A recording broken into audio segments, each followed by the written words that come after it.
Hello, and welcome to MetalDisciple.com's Metalheads podcast. My name is George. And I'm Buke. And we are back for a second week in a row. Look at that. We're on the roll now. I feel like we just finished the last one. We did. Oh, yeah. And we're back again. People are going to be downloading both of these now within days of each other. And No, they'll probably like 3 or 4 more of them before they realize we're back.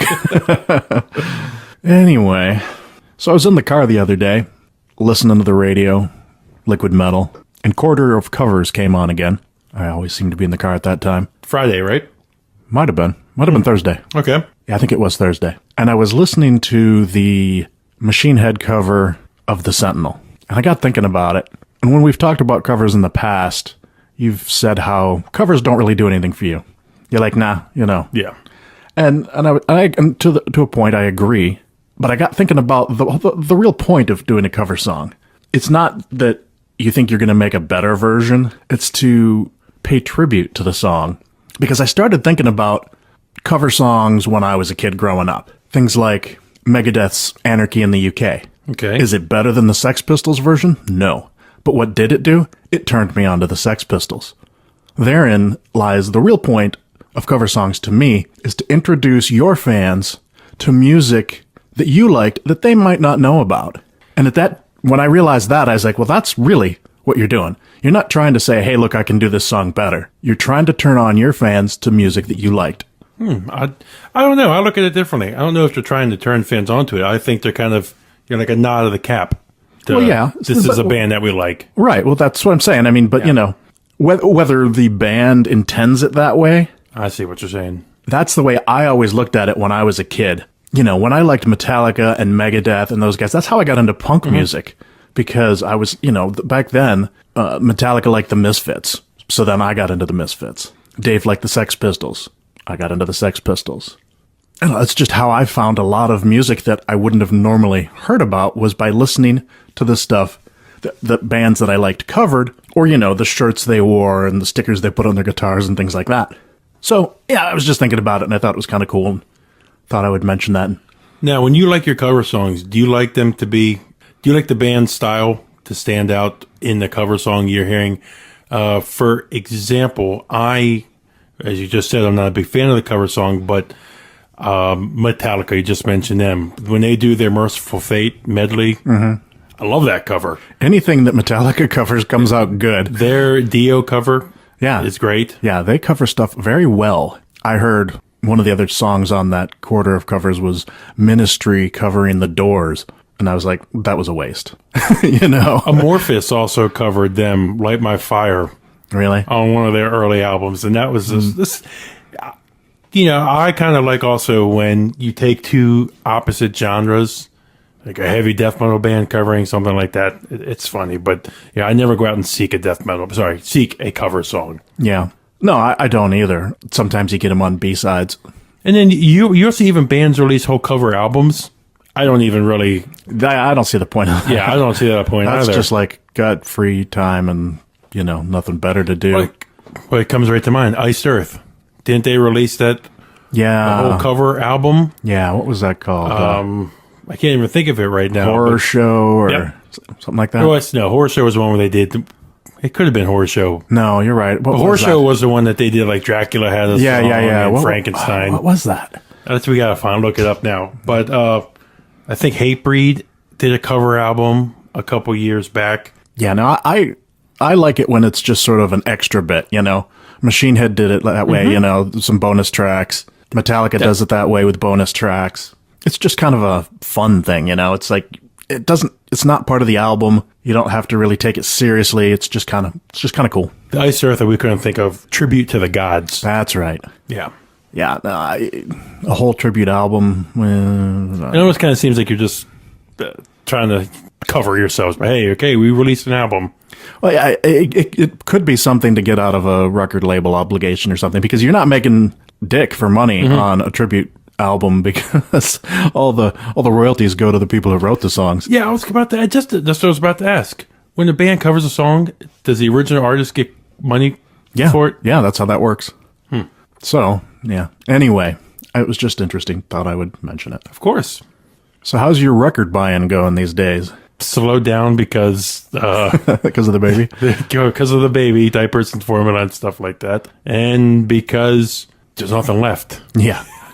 Well, in person. yeah, I don't get to the store much anymore because they really don't have anything that I'm looking for anymore. I've filled in so many of the gaps in my collection that I really have to go online to find what I want. And I tend to go to eBay and Discogs, to the record label websites and things like that. I found a cool site called Soundstage Direct. They have a lot of metal stuff, and they do pre-orders and things like that. I just got 2 Gorefest albums, Celestial Season album, and the Obituary, Slowly We Rot. But what I found the other day is that Amazon has a lot of good metal vinyl pre-orders. And I went a little crazy this past week. First of all, Amazon's prices are pretty decent. They're comparable to anywhere I found online in terms of, it's much cheaper than going to eBay or even Discogs. And because I have Prime, I get free shipping, which, shipping with vinyl is always expensive. Yeah. So within the last week, I've pre-ordered Thorgothan, Stream from the Heavens. That's an older album. It's very old. It's like an early Funeral Doom album. My Dying Bride's The Dreadful Hours. Iron Maiden's Number of the Beast. 2 Diabolical Masquerade albums, which that just blows my mind because I don't know if you're familiar with Diabolical Masquerade. It was a project done by Blackheim, a.k.a. Anders from Bloodbath and Catatonia. And it was a little black metal project he did in the 90s. It's really cool. They put out 3, technically 4 albums, but 3 real albums and 1 soundtrack. Raven Dusk in My Heart was the first one. I've got that one on vinyl. And I just pre-ordered the other 2, The Phantom Lodge and Nightwork. Nightwork's the one that sticks out. That's the cover that's like that church made of bones or something like that, or a cathedral. Yeah. Something made of bones, right? I think it was just the inside of a cathedral. But That's it. Yep. yeah, those are great albums. So I'm like really stoked to get those on vinyl. I also pre-ordered the new Ghost Brigade album, the new Exodus album, and the first Joey Ramone solo album. All for really good prices. Are these directly from Amazon, fulfilled by them? Yep. Wow. Yeah. So if you're looking for something, particularly pre-orders, oh my God. And that leads me to all these Iron Maiden reissues. I already have most of those. Number of the Beast, obviously, I didn't have. Have you seen they're putting out all those singles? 19 different 7-inch singles. When I saw that, I was like, oh my God, I want that. But I'm like, forget it. I mean, it's at $8 a pop. That's just insane. But when I was doing my notes earlier, I was like, well, $19 times, doing the math. I'm like, that's not so bad. It kind of hurts right now, but they've split it up over 3 different dates. They're releasing 7 of them mid-October, 6 of them end of October, 6 of them in November. So Did you order that? I pre-ordered the first 7. Oh, man. That only came to like $50. Yeah, but everything else was going to start hitting. Yeah, but you know what got me is that Iron Maiden backs all their singles with unreleased tracks. So there's just a multitude of B-side songs that you're not going to get anywhere else. And while I have like the MP3s of them, to get these on vinyl with all that awesome cover artwork. Was that what you sent me the other day with the tail gunner? No, that was the No Prayer for the Dying. It was a version from Russia. I had to go to Russia to get a copy of No Prayer for the Dying on vinyl. And that was an alternate cover. That cover is sick. Yeah, they have the tail gunner image on the cover in Russia. So I was like, yeah, once they come out, they're going to be like $20 a piece everywhere. So breaking it up into 3 different sections, all right, fine. If it was like they all came out at once, there's no way I could have done that. See, George, while he's one of my best friends, he is my vinyl for Seinfeld fans out there, because I had this moment a couple weeks back. He's my vinyl Newman. Because I attempt to go in my local record store a couple weeks back, I'm sorry. My wife and I round the corner, and out walks, out of everybody else I don't want to see coming out of that store with a bag in his hand, George walks out. And I was like, George! He's like, puke. Because I know if there's anything good, it's not there anymore. It's not there anymore. So it makes me upset because I have a baby right now. My wife's not working. Don't have extra funds right now to drop on records and I know you're buying all these awesome vinyls, and I'm sitting here. Well, I really can't afford to do that right now, but like I said, the fact that it's broken up over 3, I was originally planning to come in here and tell you that I couldn't just pick 1 or 2 and get them, because that's the kind of vinyl junkie that I am. I'm like, well, if I buy 1, I have to buy all 19. I can't just buy 1. I can't buy. I was like, well, I'm going to get the Trooper one. And No, you know what I thought what you were going to tell me is what I texted you yesterday when Discogs alerted me to the Bloodbath of Resurrection through Carnage that somebody was selling. I thought you were going to be like, oh, that's nice. By the way, I just bought it for me. Yeah, exactly. You scurry away and buy it. That would be a great, because I have some of my favorite albums, because on Discogs, any vinyl collectors out there, you can make a want list. Yeah, and if anytime a seller puts it on sale, it alerts you, and that's one of my albums I have on there. Yep. Yeah, no, believe me, it crossed my mind. I was looking at it going, but it's coming from Finland. Yeah, and it's easily over $100 too. Yeah, it was like. I think it was like $100 just for the vinyl, plus probably at least another 30 or 40. You know what Amazon's also good for too, going back to them, is the local stores around here sold out of the Mastodon vinyl. So I went on Amazon to buy it. And have you ever purchased from the Amazon sellers? Yeah. Yeah, they're great. They just use Amazon as a storefront. Sure. There's this one, Rare Wear Imports or something like that, from England. Okay. I had it within 5 days. Nice. So, and it was like $20.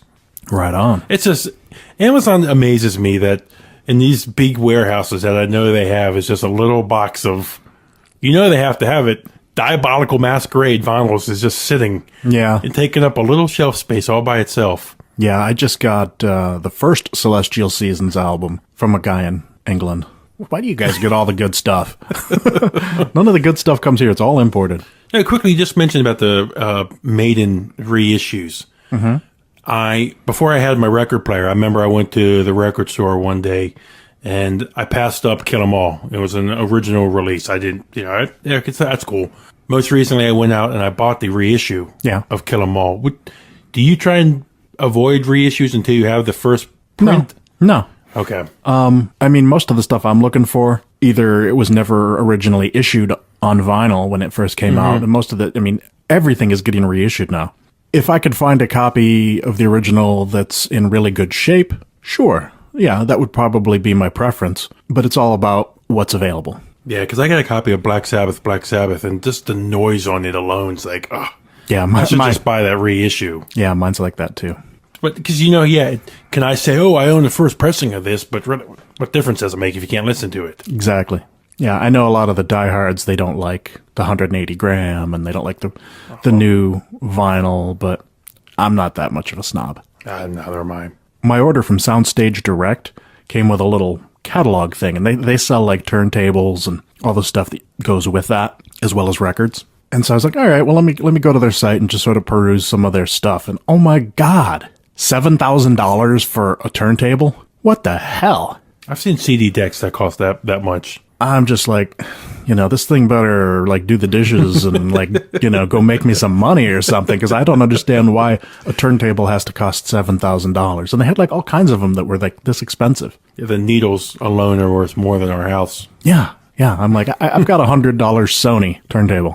Now, you say your vinyl buying around here is kind of slowed down. That's because you haven't gone with me to Soundgarden in Baltimore yet. Yes, I do. If you were to see the metal section there, you drop some money. Yeah, well, maybe when I get some money. And if you know any online stores for Georgia or anybody else out there who is looking to buy vinyl, let us know on our Facebook or Twitter. Yeah, send us an email, please. All right, we have another round of topics from Will this week. Did you come up with some stuff for that? I did. All right, well, the first question, I already know the answer to this, but Star Wars or Star Trek? Star Wars. Star Wars. Yeah. I'm a junkie for Star Wars, without a doubt. I grew up on it, had all the cards, all the toys, all the books, had all the encyclopedias. I know Star Wars like the back of my hand, so I'm a Star Wars junkie through and through. Indeed you are. I don't are. care if it's a reissue, the original movies, Star Wars. Do you have it on Laserdisc? No, I have like the 6 different VHS versions, like the THQ remaster. I have everything. Wow. I'm not one of those people though who makes a big deal. Like the Geek Stuff podcast I listen to, they talk a lot about the theatrical releases coming on Blu-ray. They want those bad. A lot of Star Wars purists want those. I don't care. Anything I can get Star Wars. I will concede that you know more about Star Wars than I do, but I have something that you will never have. What's that? My very first movie that I saw in the theater was Star Wars. Yeah. The original release. Yeah, mine was episode 1. A Phantom Menace. Yeah. Which I saw 12 times in the theater. Wow. Yeah. Well, I like both. You know, I'm a huge Star Trek fan. I probably saw Star Trek before seeing Star Wars because my parents and my grandparents, they used to watch my grandmother the original series, and so that was on when I was a kid. But Star Wars is my first love. Of the two, obviously Star Wars is my favorite. But I'm still a big Star Trek fan, so yeah, see, well, there's Star Trek, Yeah, you guys can't see, obviously, but next to us, George has a rack of his DVDs. Is there a Star Trek you go to? Next Generation, Voyager, any of these you go to more than next? Original, yeah, the original series. See, I don't even know where to jump in with Star Trek to even start to try and watch it. They're all pretty, I mean, you can watch any of them. I mean, the original series is a good place to start. What's your favorite movie of the originals? Oh, gosh. Probably Khan. I remember when I was young going to see the one with the whales with my grandmother. That's number 4. That's my mom's favorite. Yeah. I saw Khan in the theater, and I was like, whoa. 'Cause I was pretty young, so it was a little intense. I was like, that's not your average Star Trek movie. Anyway, all right. What about your top 5 local bands? I couldn't come up with 5. Couldn't come up with 5. To be honest, Will, I hate to say this, I'll come out and admit it. I probably do a disservice of a lot of local metal bands. I don't go to local metal shows. Yeah, well, we just don't hear about them. Yeah, we just don't hear about them. I suppose we should spend some more time on dcheavymetal.com. Yeah, I'll be the first to admit I have not. If it's not a international band, I've never gone. I'm not. There's probably some great hidden gems out there that George and I are missing.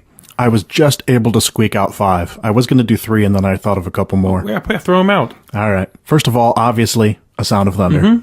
That's number 1. These aren't in order, by the way. I forgot King Giant. King Giant is my second one. Charm City Devils is my third. Aries, and they're from Baltimore. And then, Pig Destroyer. They're obviously on a much larger scale, but they are from the D.C. area. Dying Fetus is from this area, aren't they? I don't know. I think they're from Baltimore, if I'm correct. Yeah, but you know these. I remember when we met. Will, he mentioned Baracho. Is it? Yeah, I didn't heard of them. I've heard them talking about them, but you know, you look at Chris, who runs the DC Heavy Metal. Yeah, he's always at shows every week, and I know you and I could probably go to a different metal show a week. Yeah, but we could learn a thing or two from him.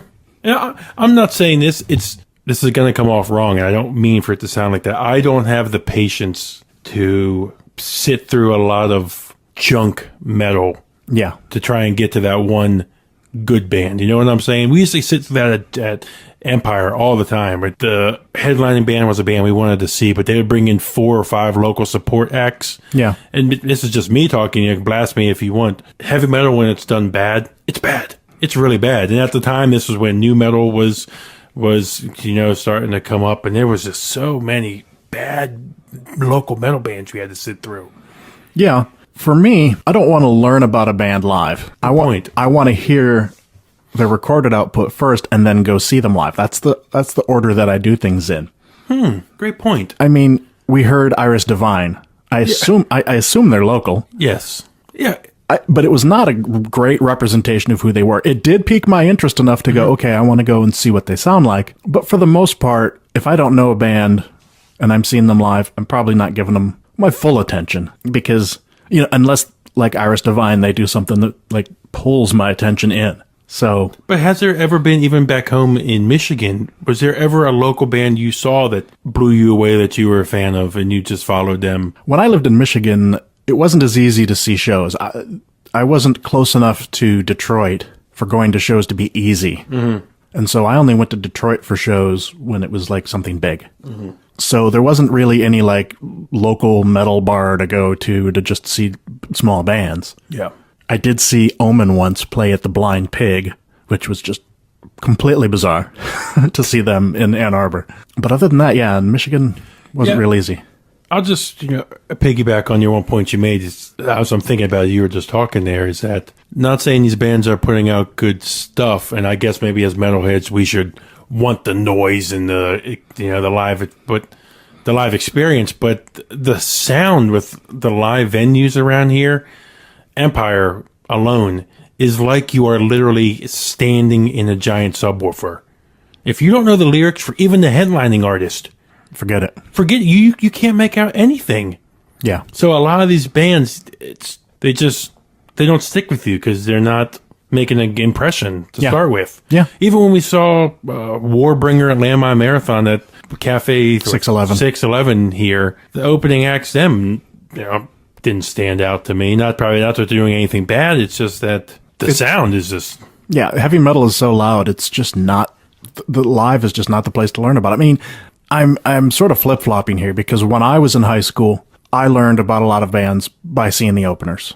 I learned about Sanctuary and Wrathchild America and, God, who knows, Warlock, all these bands, and I heard them because they were openers for the headliners. And so sometimes I would go to shows more for the openers instead of the headliners. Though frequently I would have the album before going to the show. It just happened to be that I liked the openers better. But sometimes I did learn about bands this way. But I think what you're saying about the sound quality does play into it a lot. It's like, there's so many bands, and the sound is so mediocre at best. It's just hard to get into bands locally. But for me, honestly, I think the biggest thing is I just am not aware of them. Yeah. All right, well, what about your gateway into metal? What was your gateway into metal? Say me. Twofold. Back I was a sophomore. I told us on, I think, episode 1 that I love sharing it, so I'll tell it again. 2000 with my friend Morgan. He said, Buke, you're too much of a pussy and you don't listen to music, which I really didn't at the time. He goes, come with me. So I got in the car with him. We went to Best Buy in Rockville to pick up Pantera, reinventing the steel. And I remember driving home, and either that album starts with Hellbound or Goddamn Electric. And I remember the crushing dime guitars, and it was instantly like, Like when a dog hears an interesting sound, like a high-pitched sound, they kind of cocked their head out of 45. I was like, So that was that gateway there. And then met George through my friend Matt, when his local band, which you heard some of his singing on the Sons of Destiny. When George was doing some work with Matt, George and I would hang out for hours at a time. Hours. And George, who had a collection of easily a couple thousand CDs, him and I would just burn entire discographies of artists. And we'd sit there and talk metal for hours. Hours. My knowledge wasn't even 1% of what it is now. I didn't know anything about bands. I knew Metallica, that was it. I was some 17, 16-year-old kid, 18. George just opened my eyes to everything. So literally in the grand scheme of things, this is only going back to 2000, 2001.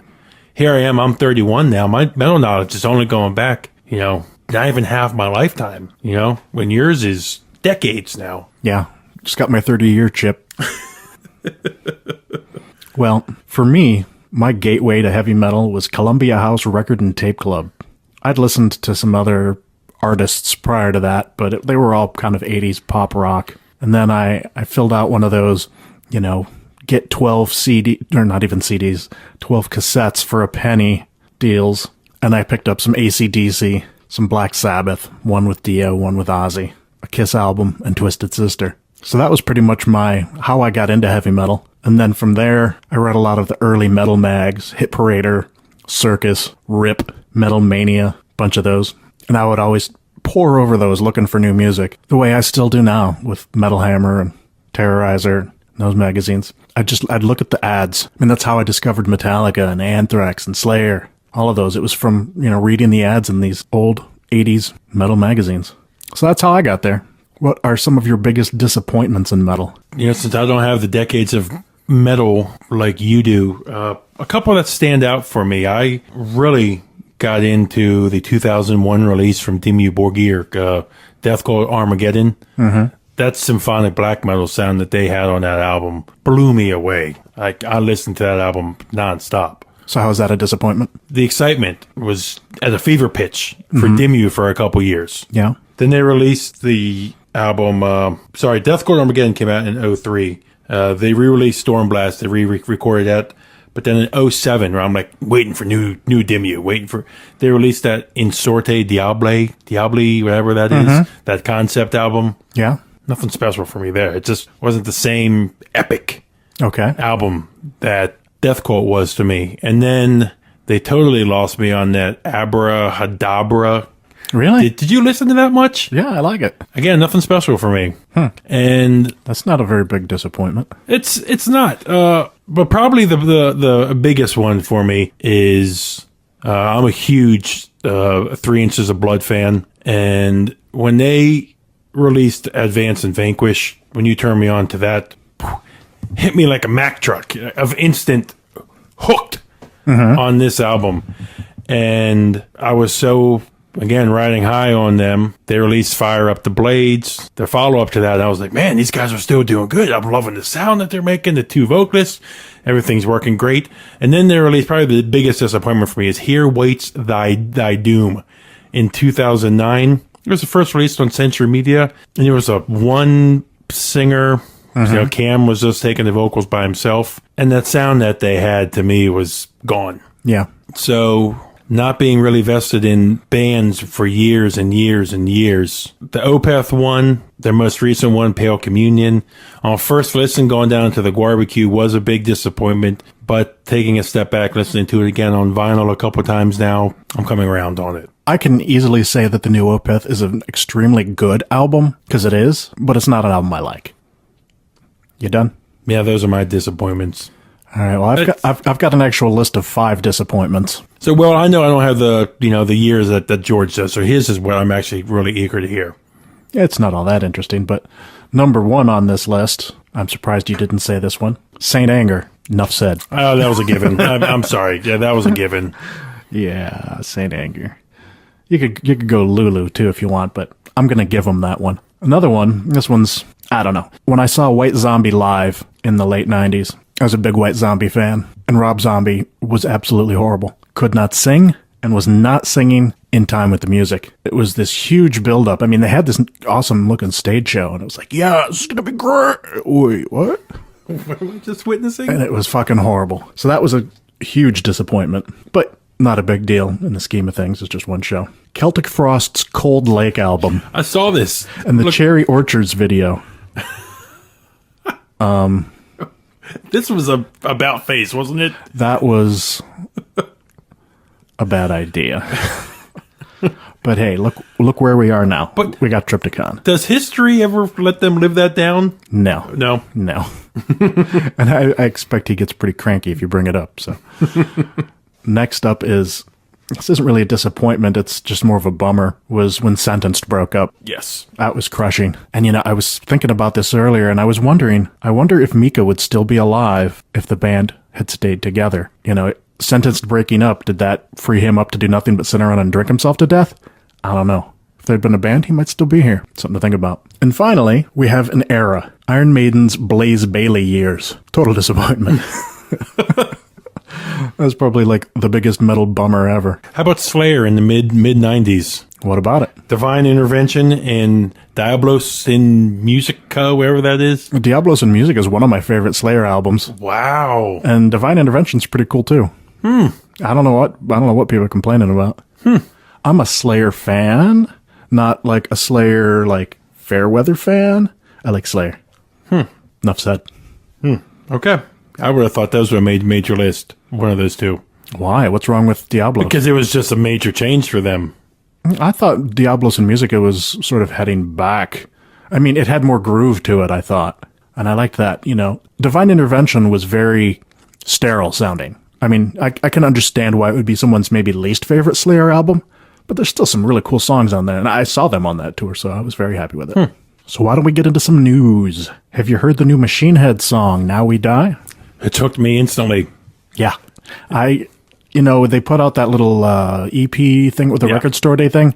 I heard some songs off there, was not real, wild about them. But remember, those were demo tracks. They were demo tracks, yep. I heard this song and I was like, this is what I'm talking about. Yeah, that's some good shit. This to me sounds like it skips the Locust sound and almost goes back to the Blackening. Really? Mm-hmm. I felt like it was an extension of the Locust sound. I could hear that too, but it was great. It's more, if I ask, how you describe Machine Head the past couple of years, the word that comes to mind is evolve. Yes. They've evolved into a real heavy metal band from the songwriting standpoint, writing very dynamic, flowing songs from, for a while, I remember they were a new metal band. Yeah. They're writing some killer songs now. Yeah, I am now excited again to hear the new album. It's, you saw the news. Did you also see about this leaking online? That's why they had to put this out? The song leaked? Mm-hmm. Oh, I didn't know that. Rob on the band's Facebook the other day said that he's at home. One of his friends says, dude, I heard your new single. And he's like, what? What new single? Yeah. He's like, yeah, this song, Now We Die or something. He's like, it's not supposed to be released for another 3 weeks. So it's out there. Yeah. So their way of taking the bull by the horns now is saying, hey, you know what? It's out there. We can't really do anything about it. This is the world that we live in now, music-wise. So let's just give it to them. So now you can, and this was in the United Kingdom. Apparently, I don't know if it's our iTunes store as well, but I know you people in Europe on iTunes can go online and they can download. If they pre-order the album, they get 2 songs right now. Nice. So. Right on. But check it out. Cool. There's a lot of bands do right now on YouTube. They have these lyric videos. Really cool lyric video. Yeah, definitely. Another song I heard this week was Unite in Pain, the new Bloodbath song featuring Nick Holmes. What'd you think? Did you hear that? Yes. Yes. Pretty awesome. Any questions or doubts? Out the window. Out the window. Yeah, can't wait for that one. Oh, man, that's going to be awesome. Did you see the pre-order for the vinyl? No, I didn't. Oh, man, they have vinyl pre-order packages already. It's like a nice silver vinyl. Oh, it's nice. Keep talking. Keep talking. You can get the vinyl. It comes with like a blood bag looking thing. Yes. And I'm done. It's nice. It's really cool. And the artwork for the album looks wicked. I'm going to be looking for that as soon as we're done here. One more song. Have you heard the new At the Gates? I have not. They're streaming the At War with Reality title track. I'm not sure yet what to think. Obviously, it's been a very long time since At the Gates was together. Mm-hmm. So it makes sense that they don't sound the same. So I don't know. I think I'm going to have to hear the whole album before I really make a decision. I mean, it was cool. So I don't know. I guess we'll see. Well, I know that they have a lot of fans, eagerly awaiting to see what they're going to do. Yeah, I'm pretty sure I pre-ordered that one on vinyl. See, that's bad when you don't know. When you don't remember. Well, it was a while ago. I was looking at it. I just don't remember if I actually pulled the trigger or not. So there's also this NOLA, Life, Death, and Heavy Blues from the Bayou on Noisy. Have you watched that yet? I have. Are those coming out like daily? Weekly, daily, something like that, yeah. Well, because I watched the first one, and then I noticed there was a second one, like the next day. I haven't watched the second one yet, so I haven't actually gone back to look and see if there's any more of them yet. I know it was like a 5-part series, or... No, it's like 4. It's a 4 or 5-part series, if I'm correct. Okay. Well, I should have looked that up, but watching the first episode was pretty cool. I mean, it was only like 15 minutes long. What'd you think? Great documentary, having me, teaching me more about the whole Southern metal scene. Yeah, that's cool. They had Phil on there and Jimmy. Mm-hmm. Jimmy was on there, and was Pepper on there? Kirk was there. Kirk was there, definitely. I think they just talked about Pepper. Maybe they talked to him. What do I know? I just watched it once. But there's a bunch of episodes coming out, apparently, 4 or 5 of them or whatever. The first 2 are out that I know of. I have to go back and check, but definitely worth checking out. Singer Ronnie Monroe has quit Metal Church. Anybody care? No? Yeah. Let me form an equation for you. David Wayne equals Metal Church. Okay? 0 David Wayne equals no Metal Church. No David Wayne, I don't care. David Wayne is dead, therefore there is no Metal Church. I did like that one album, like the first one after David left. Blessing in Disguise, I think it was. Okay. It was a pretty cool album. But on the whole, no David Wayne, no Metal Church. So, no offense to Ronnie Monroe, but I don't think I've ever even heard him. So, no. do I really? Yeah, well, I mean, do I really have a leg to stand on? knocking something I haven't even heard. Nah, it's just the principle of it. No David Wayne, no Metal Church. The end. Did you hear about Jason Newsted quitting social media as he prepares to fade into obscurity? It sounded like a social media stunt to get his name back out. Jason Newsted is no longer famous, just like Shia LaBeouf. You don't He's think going to put a bag on his... No, I'm kidding. Oh. That was Shia LaBeouf. Yeah. He said, I'm no longer famous. He like got pissy and like I'm like quitting Hollywood or something, even though he's making movies still. So I don't know what he's insane. Yeah, he is nuts. But he said, I'm no longer famous. So I guess that's what Newsted's saying. I'm no longer famous. Nobody cares. No, actually, he probably thinks people do care. I care. I like Jason Newsted. I love him. But what the hell, dude? You know, getting rid of social media is pretty much like chopping yourself off at the knees. Is he starting to turn into one Dave Mustaine? Going off the deep end? I don't know, man. Could be cuckoo. He just has convictions. Speaking of Metallica, Some Kind of Monster is getting a 10-year anniversary 2-disc Blu-ray release. What the hell? I can't believe it's been 10 years already. Whew. Time flies, man. I saw that in the theater. Did you? I did. My wife and I went down to D.C. somewhere and watched it in some little artsy-fartsy theater. Turn out good? Yeah, you know, it was all right, probably. We saw their last movie in the theater. Yeah, There's we only did. a couple of us. Yeah. No, I can't imagine it was like packed or anything, but you know. Or would you go back and watch it again? Yeah, I thought it was interesting. Yeah. I have Some Kind of Monster, the poster that they gave out, like, you know, movie posters at the movie, and I've got it framed in the bar. Ooh, which reminds me, I have to show you the Cathedral poster. It's framed and in there waiting to be hung. Oh, nice. Cannibal Corpse's new album, A Skeletal Domain, debuted at number 32 on the Billboard chart this past week. Good for them. That's awesome. Cannibal Corpse in the Billboard chart. Who would have ever thought? Good for them. It's cool in a way, but it also shows you just how badly the music industry is doing when a death metal band is in at the number 32 spot on And Billboard. that's probably from moving a couple thousand copies, if that. Yeah, exactly. A Job for a Cowboy is getting ready to release their new album, Sun Eater, on November 11th. Didn't that announcement seem like it came out of nowhere? It was sort of like, wait, what? In November already? Yes. Wow. Yes. I wonder if anything's leaked yet that we can hear. I tried. I didn't see anything. No. But yeah, it was just like on Twitter one day, somebody was like, hey, new Job for a Cowboy's coming out. Well, I look forward to seeing what that sounds like. Hopefully it's cool. And finally, wrapping up the news. Have you seen that video from the drummer from Decrepit Birth where he creates fart metal? No, I saw it, but I didn't check it out. Well, it was a slow news week, so I was like, let's just click on that. It was actually pretty funny.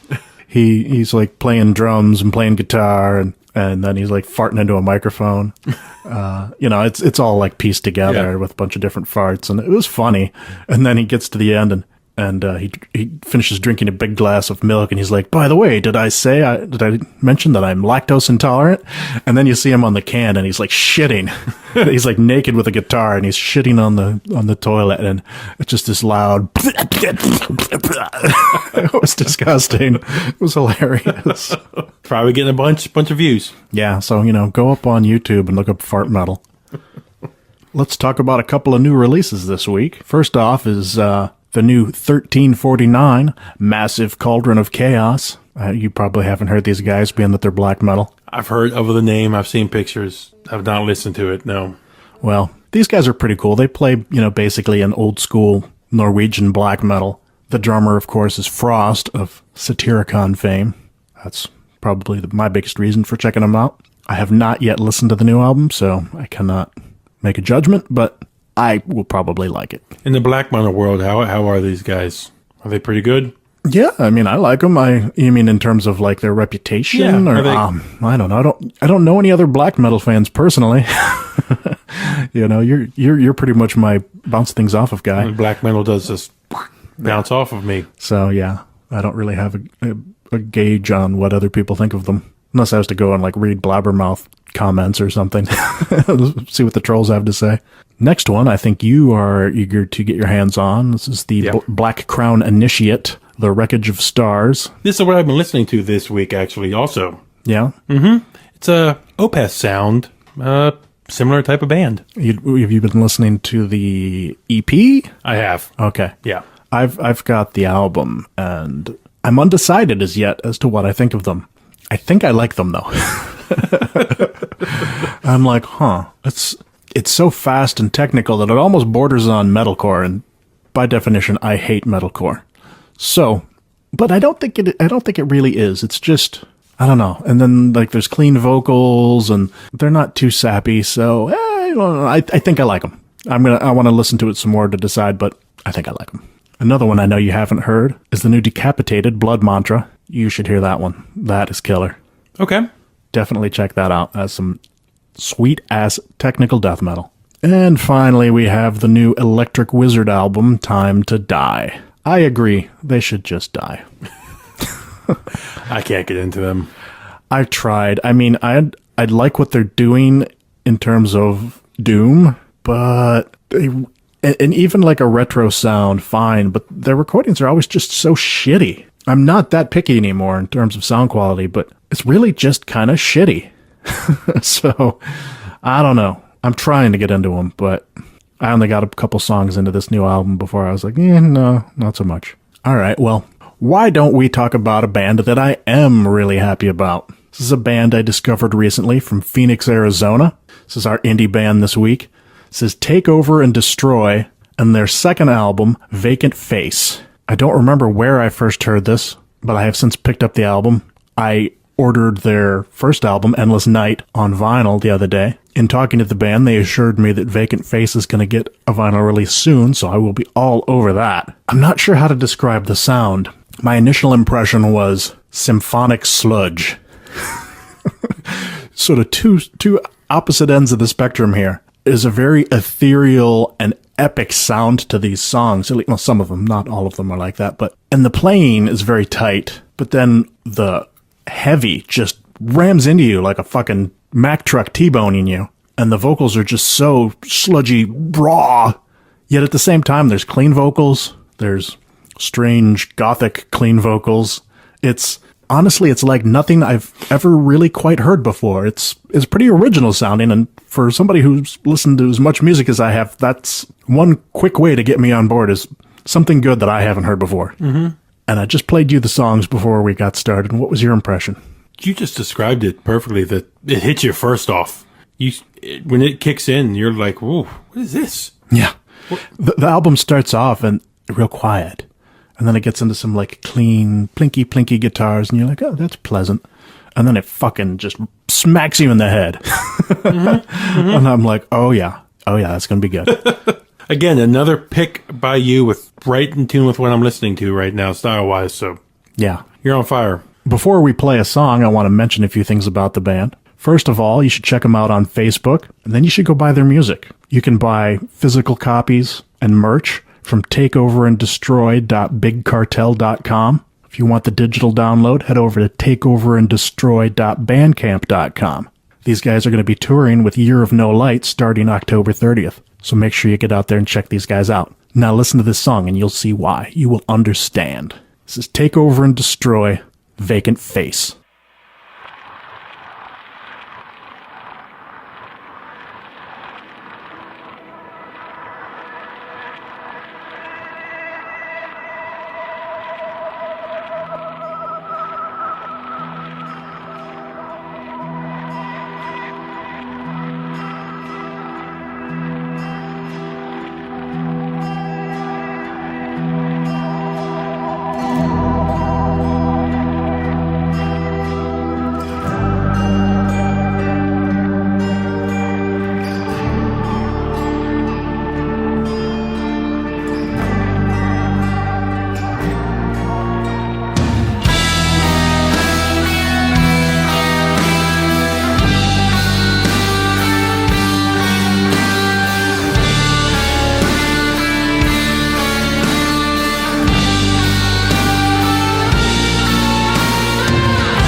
All right, that was Take Over and Destroy and their song Vacant Face. Stick around to the end of the podcast and we'll be playing you another song from Take Over and Destroy. All right, so this week I had the epiphany. Top 3 Opeth albums. I don't know how we hadn't done this yet, given your... I'm a nice guy. I bend for my best friend. You what? I bend for you. You mean... I'll stay quiet over here and let you, run everything. Well, I've asked you before. I'm like, hey, what should we do top 3? I mean, last week you chose Megadeth. Because I know you like Opeth, but you're not like me. You're not fanatical. You don't have your unborn child in an Opeth onesie all the time like I do. I do have all their albums on vinyl. Anyway, so... Let me borrow your Still Life? You don't have Still Life? No, that's the only one I don't have. Oh. And the live one. Well, what are your top 3 Opeth albums? This is like that moral conundrum. What's that story? Like, you ever heard that story of between two parents, an argument, cut the child in half, give them both, This was rough. Look at me. I'm sweating right now trying to make this decision because this band to me. I thought maybe you would be like, I can't do just top 3. I have to do top 5 or... You know what? I'm going to do that right now. I'm going to hit you with my top 5 because I can't do just 3. Okay? Number 5, I'm going to start with Watershed. Okay. It was released in 2008. Killer album. A little on the softer side, but the tracks Heir Apparent, Lotus Eater, amazing songs. Then the softer Burden, great. Number 4, this one's going to be a little bit of a stretch. This is their second release, Morning Rise. The thing I like about Morning Rise is it has the awesome songs, Night and Silent Water, the 20-minute Black Rose, Immortal, and To Bid You Farewell. Great. Right on. Stuff. Number 3, the album that got me into Opeth, Deliverance.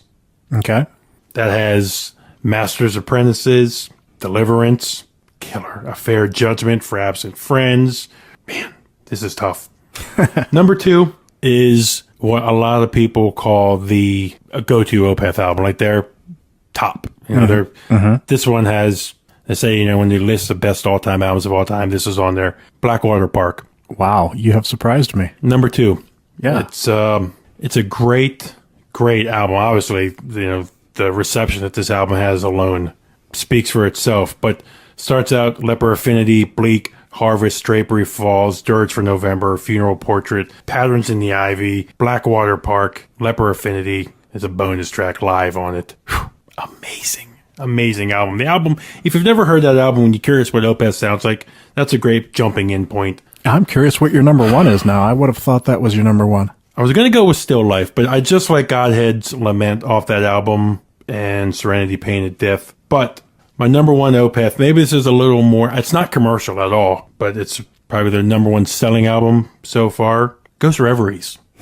Interesting. Ghost of Perdition, Baying of the Hounds, Beneath the Mire, Atonement, Harlequin, Forest, my favorite song on there. The reason I went with this one is the production is outstanding. Mike's vocals knocks it out of the frickin' park on this album. The band for me is just hitting on all cylinders on this album. It's their 8th album, released in 2005. It was their first with Roadrunner. All right then. Well, I forgot to pick mine until right before we started recording, so I didn't put a lot of thought into it.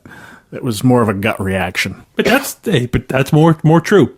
Yeah, and I've only got 3. So my number 3 is Orchid, because I went back and listened to that again like a week ago, and I was just like, wow, I'd forgotten how incredible that album was. And how heavy they were when they started. Mm-hmm.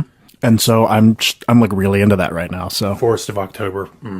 So that's my number 3. Number 2 is Still Life. I really have nothing to back that up other than it's a great album. And my number 1, Blackwater Park. The album speaks for itself. Yeah. I remember when that came out, I hadn't really been listening to Opeth much anymore. I kept buying the albums when they came out. And I was like, okay, Opeth, And then Blackwater Park came out, and I was like, okay, they've definitely stepped it up a notch here. And so that was sort of reintroducing me to the band again. So there you go.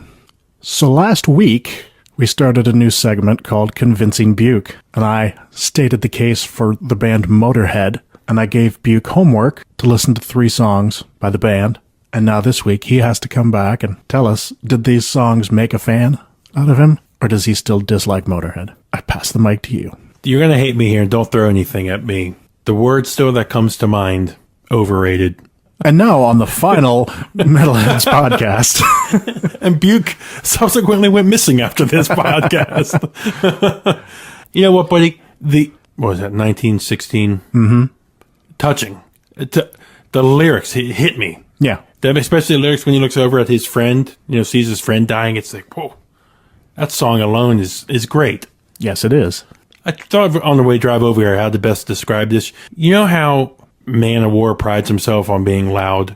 Mm-hmm.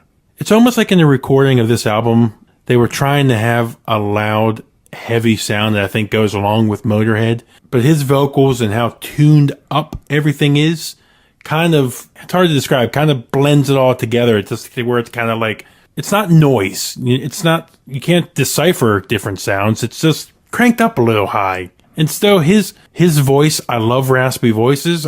His voice just doesn't do it for me. I know his voice is, some people could say on the level of a Cadillo voice, one for the ages. Mm-hmm.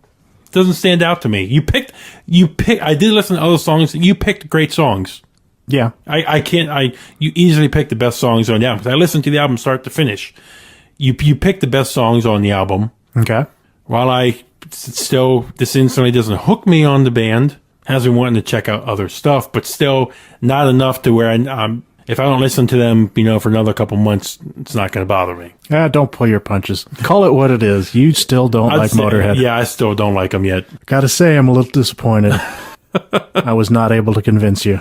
Hey, but that's the fun thing about this segment now, because this is I've said it before in the podcast. It's my favorite part of our friendship. When you turn me on something that hooks me and it's become something that I become a fan of. Guess I'll have to lob you a softball next time. No, I don't want softballs.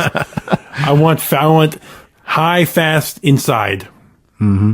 Okay. Well, I'll have to see what I can come up with for the next episode. But hey, I did listen to him a couple times. Okay. Well, good job. All right. Well, what are you listening to for fun this week? May I just go back to that just for 1 second? If anybody out there is a fan of Motorhead and the playlist, if they think that, hey, maybe you've introduced your friends to Motorhead, or if there was a Motorhead track that turned you on to the band, you can also convince me. Say, hey, Buke, I'm on Twitter at OpethFan. George is a dumbass. He didn't play you the right songs. No. Help George. Yes. I posted the songs on the Metal Disciple Facebook page, so. And there were comments we got on there. Yeah, it was cool. Yeah.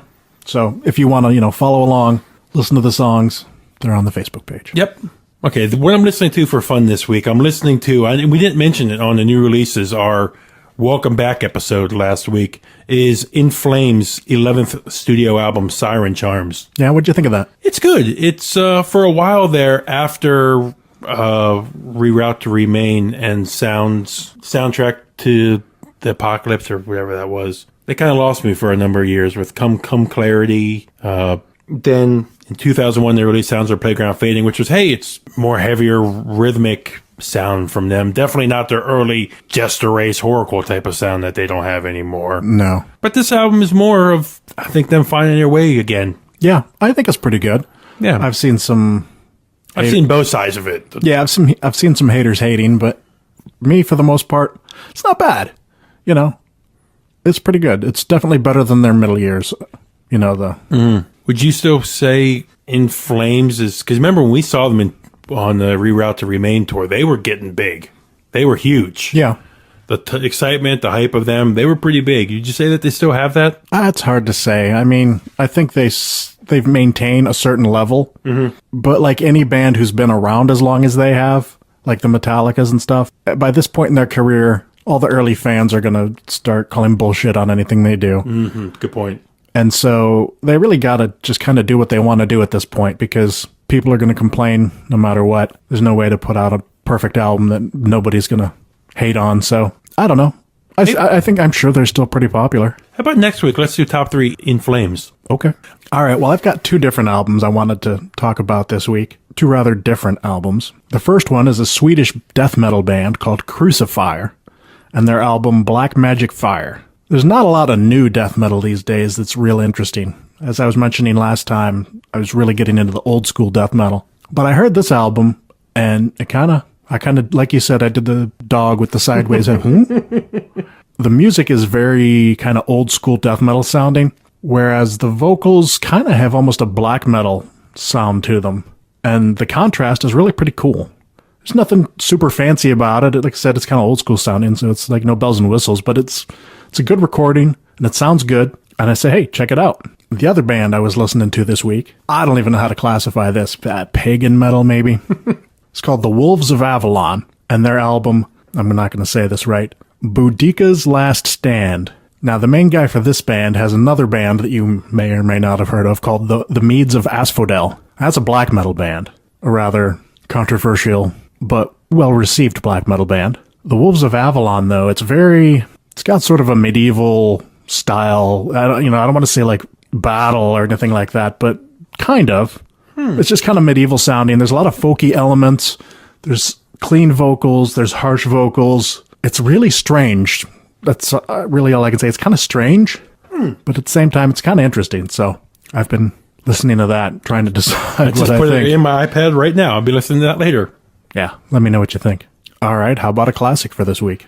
So as I was listening to the Opeth album this past week, I was thinking about the sound that Opeth has evolved into, and I started looking back through my collection on my computer of bands' albums and when they too made a change and their sound kind of evolved. And you could put your finger on the pulse and say, yep, right there. That's when the change occurred.